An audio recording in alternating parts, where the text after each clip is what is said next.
धिमाल जाति च्याउको पारखी पनि हो। जङ्गलमा पाइने च्याउको मात्र होइन, गाउँघरमा पाइने च्याउको पनि पहिचान गरी सेवन गर्ने गर्दछन्। त्यसो त गाउँघरमा पेल्सी मुसार, मेथी मुसार, नाइमी मुसार, नारा मुसार अनि तारा मुसार लगायत पाइन्छ। आज हामी तारा मुसारको कुरा गर्दैछौँ। तारा मुसारलाई कसैले सिङ मुसार र ढेङ्ग्रा मुसार पनि भन्ने गर्दछन्। रुखको मुढामा पानी परेपछि घामको उचित तापक्रमले यो च्याउ उम्रने गर्दछ। यसले काठ कुहाउने प्रक्रियामा महत्त्वपूर्ण भूमिका खेल्छ।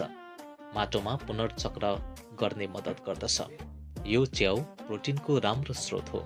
यो च्याउबाट फाइबर पाइने भएकोले पाचन प्रणालीलाई यसले मद्दत गर्दछ। यसले शरीरको प्रतिरक्षा प्रणालीलाई पनि सहयोग गर्ने गर्दछ।